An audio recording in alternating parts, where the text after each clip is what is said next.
Hello everyone, आज discuss करते हैं पाइथन फंडामेंटल्स पार्ट 3। आज के कंटेंट से ऑपरेटर प्रेसिडेंस क्या होता है, ऑपरेटर एसोसिएटिविटी किसे कहते हैं, एसटीआर और एलियन फंक्शंस को पाइथन में कैसे यूज करते हैं और कुछ आउटपुट बेस्ड क्वेश्चंस डिस्कस करेंगे जो एसटीआर और एलियन पे बेस होगा। तो सबसे पहले आते हैं ऑपरेटर प्रेसिडेंस एंड एसोसिएटिविटी पे। जैसा आप देखते हैं कि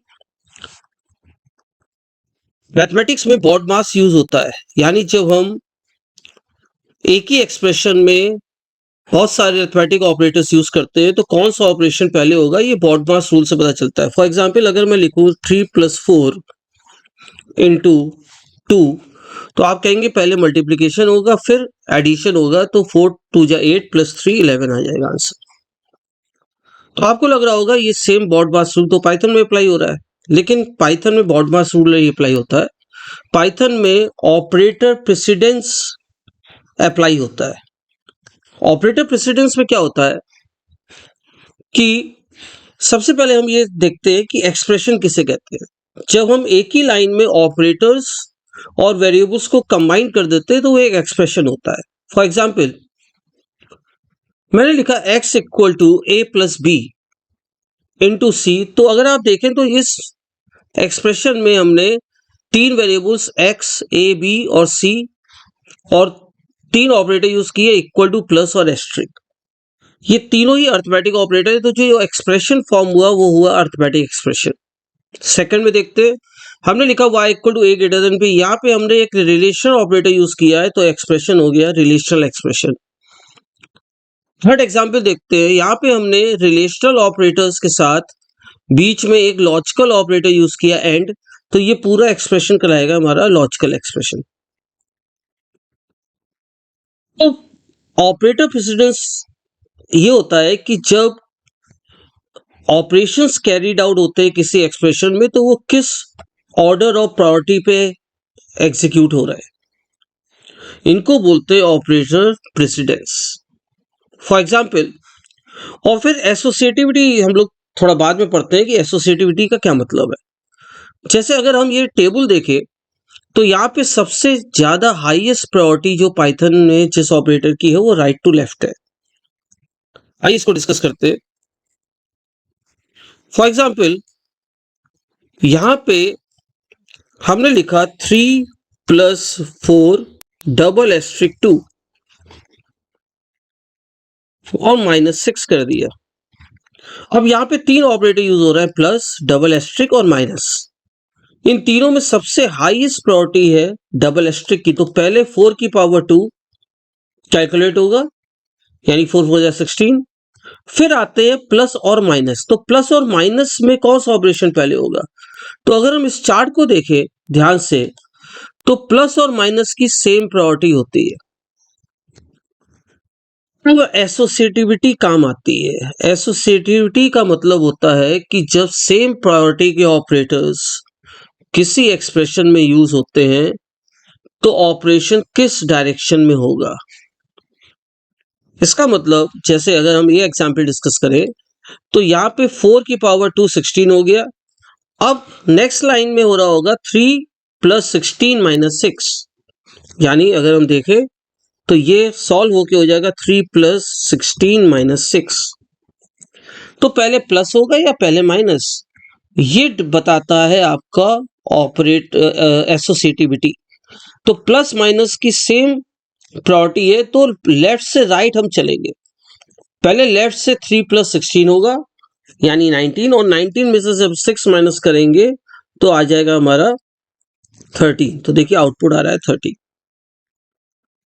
इसी तरीके से मान लीजिए मैंने लिखा 3 + 4 * 6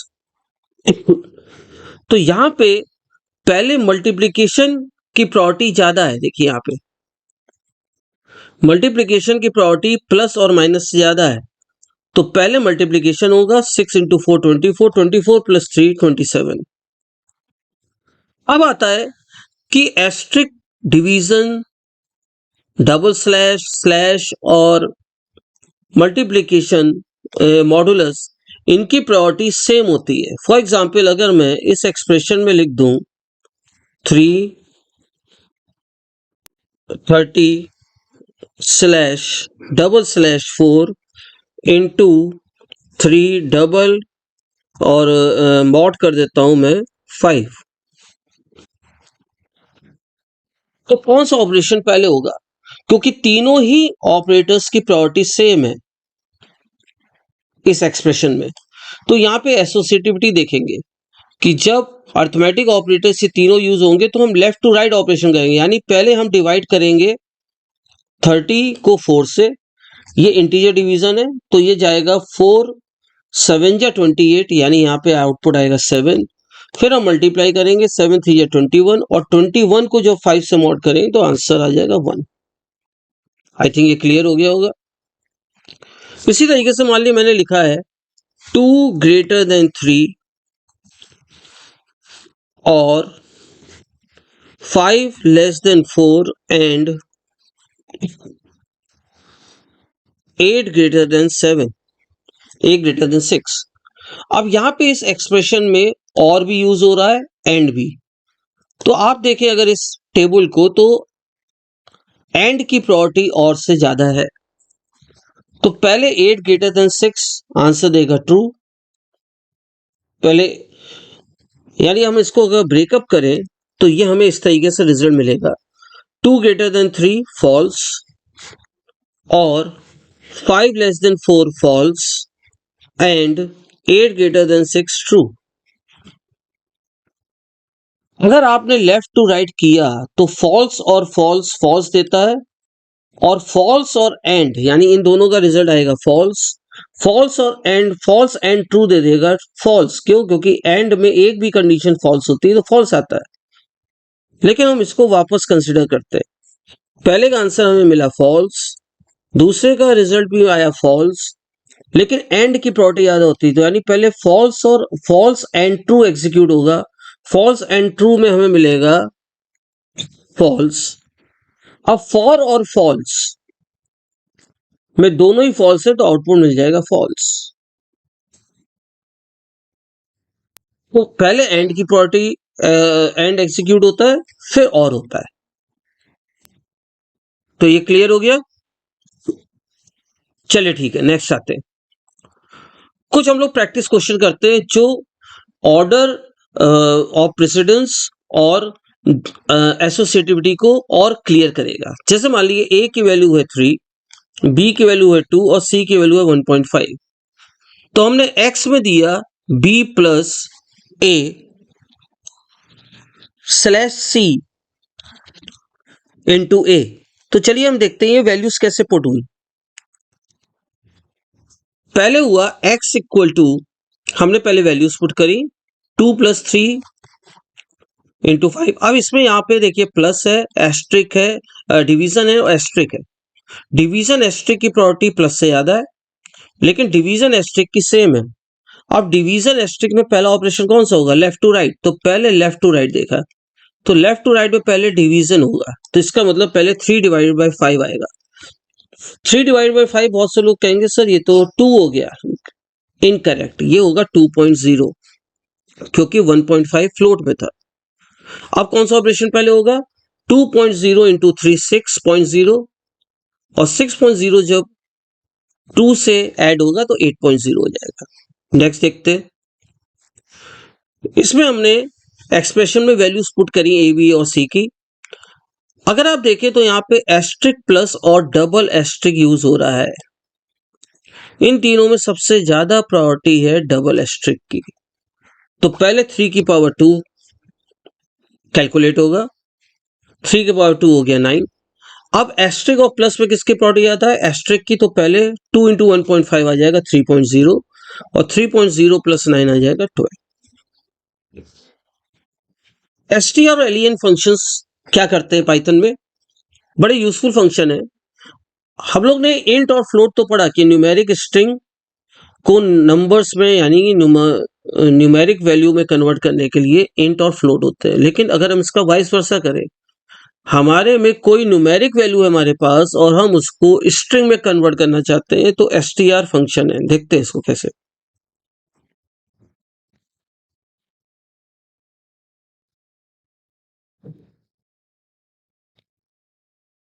ये देखिए हमारे पास str फंक्शन है, मैंने मान लीजिए लिखा वेलकम प्लस 2025। अब यहाँ पे वेलकम स्ट्रिंग फॉर्म में है और 2025 न्यूमेरिक फॉर्म में है। स्ट्रिंग और न्यूमेरिक के बीच में प्लस यूज नहीं हो सकता है, कॉन्कैटिनेशन नहीं होगा, एरर आ जाएगा कि only concatenate str not into str। अब मैं 2025 को स्ट्रिंग में कन्वर्ट करना चाहता हूं, तो मेरे पास दो तरीके हैं, या तो हम मैनुअली लिख दें सिंगल कोट्स में 2025, या दूसरा तरीका था हम str फंक्शन का यूज कर लें, str 2025। देखिए 2025 कन्वर्ट हो गया स्ट्रिंग में और दोनों कॉन्कैटिनेट हो गए। अब मान लीजिए मैं ए में लिखा हुआ है मेरे पास कंप्यूटर और मैं इस स्ट्रिंग की लेंथ कैलकुलेट करना चाहता हूं। अब देखिए एरर क्यों आया, क्योंकि मैंने एक साइड डबल कोट्स यूज किया और एक साइड सिंगल कोट्स। आप मिक्सचर नहीं कर सकते, या तो पूरी स्ट्रिंग सिंगल कोट में लिखी या पूरी डबल कोट्स में। तो मैंने लिखा ए इक्वल टू कंप्यूटर। अब मैं चाहता हूं इस स्ट्रिंग की लेंथ फाइंड हो जाए। लेंथ का मतलब होता है कि number of spaces, number of characters between the string. For example मैंने लिखा कंप्यूटर साइंस 2025। अब हमने यहाँ पे सिंबल भी इंक्लूड कर लिया। अब मैं आपसे कहूं कि इस स्ट्रिंग की लेंथ क्या है, तो आप नंबर ऑफ कैरेक्टर्स काउंट कीजिए including spaces, digits and symbols. तो कंप्यूटर हो गया 3, 3, 5, 2, 7।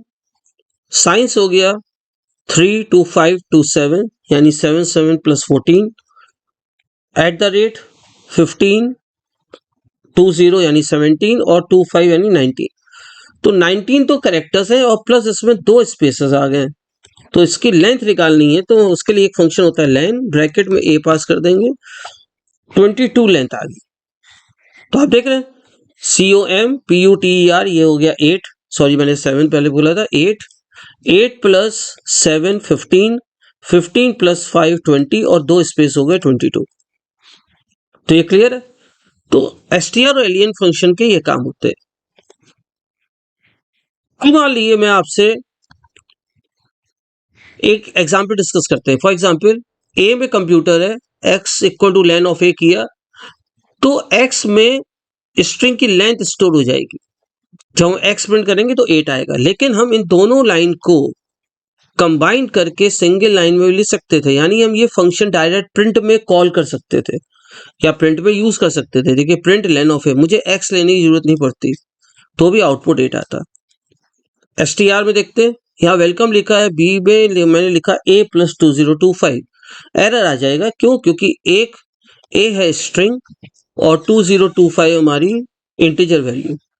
तो अगर मैं यहाँ पे str फंक्शन यूज कर लूं तो ये कन्वर्ट हो जाएगा इसमें। अब देखिए what output the following statements will give, इनको डिस्कस करते हैं। पहला है 4 + 6/3 - 3। ये आप खुद ट्राई कीजिएगा। ये जो सेकंड क्वेश्चन है इसको डिस्कस करना बहुत जरूरी है। देखिए मैं इसको बताता हूं कैसे।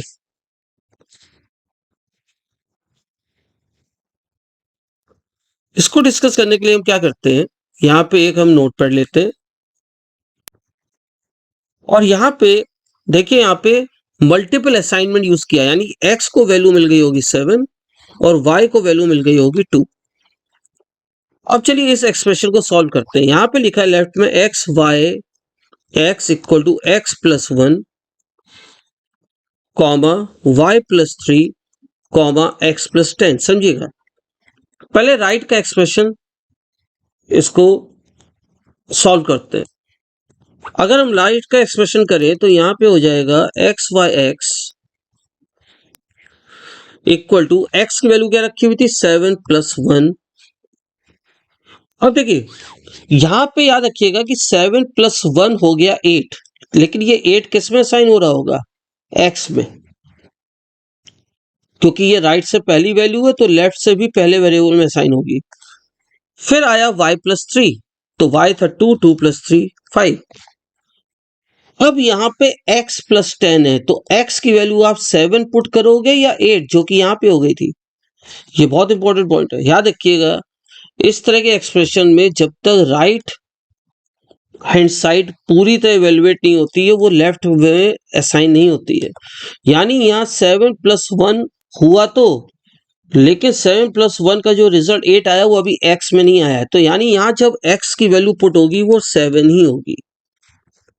जब हम नेक्स्ट लाइन में x और y प्रिंट करेंगे तो यहाँ पे पहले x में गया होगा 8, यानी इस लाइन पे अगर हम देखें तो x में गया होगा पहले 8, फिर आया होगा 5 और फिर आया होगा 17।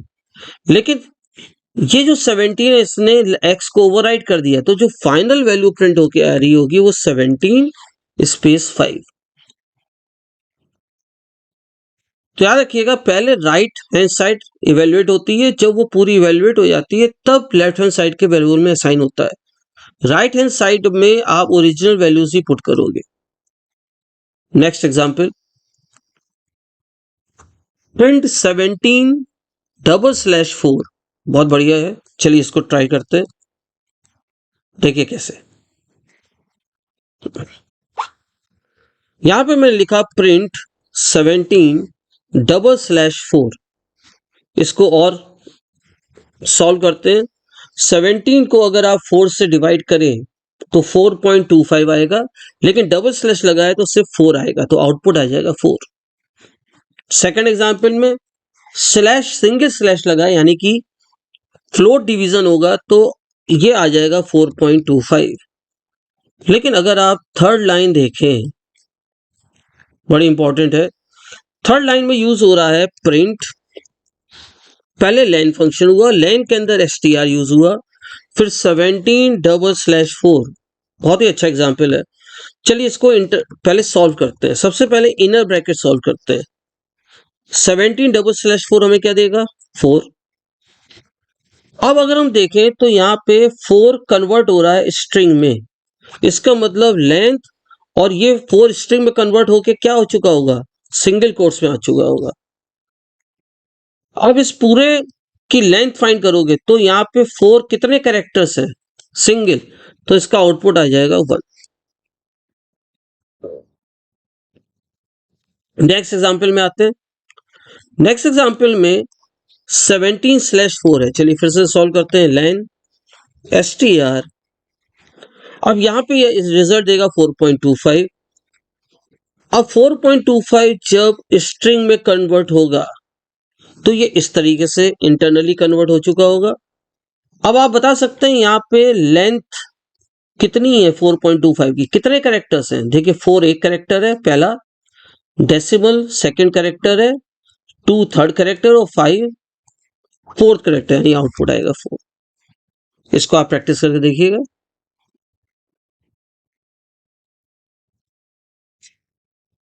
ये आपके आउटपुट के लिए, एक बार इसको भी डिस्कस कर लेता हूं फिर मैं, देखिए कैसे। यहाँ पे लिखा है ABC 2 3, यानी पहले A में वैल्यू क्या गई होगी 2, C में वैल्यू गई होगी, सॉरी B में वैल्यू गई होगी 3 और C में वैल्यू आ गई है 4। अब यहाँ पे लिखा है A comma B comma C और राइट साइड पे लिखा है A into A comma A into B comma A into C। चलिए इसको पढ़ते हैं। तो ये ABC हो जाएगा, यहाँ पे A की ओरिजिनल वैल्यू पुट कीजिए पहले, तो A की ओरिजिनल वैल्यू थी 2 इंटू 2, लेकिन ये अभी जो 2 इंटू 2 का रिजल्ट 4 है वो अभी A में असाइन नहीं होगा। अगेन जब A की वैल्यू B से मल्टीप्लाई हो रही है तो वहां पे 4 नहीं होगी, यहाँ पे आप 2 ही रखेंगे, B है 3, और अगेन A की वैल्यू C से मल्टीप्लाई हो रही है तो 2 ही रखेंगे और 4। अब फाइनल वैल्यू जो आप प्रिंट करेंगे तो A क्या हो चुका है 4, B हो चुका है 6 और C हो चुका है 8। मेरे ख्याल से ये आपके क्लियर हो गया होगा। आपके लिए कुछ असाइनमेंट क्वेश्चंस है, ये ट्राई कीजिएगा कि आउटपुट ऑफ द फॉलोइंग क्या है। ध्यान रखिएगा कि यहाँ पे पूरे एक्सप्रेशन में डबल एस्ट्रिक है, और डबल एस्ट्रिक की जो एसोसिएटेड होती है वो राइट टू लेफ्ट होती है, यानी राइट से ऑपरेशन करेंगे आप, मैंने हिंट दे दिया आपको। सेकंड में देखिए आउटपुट क्या प्रोड्यूस हो रहा है, और देखिए यहां पे है एक, ये आउटपुट आप प्रैक्टिस कीजिएगा, इसको नेक्स्ट लेक्चर में हम लोग डिस्कस करेंगे, ठीक है। So that's all, thank you, have a nice day.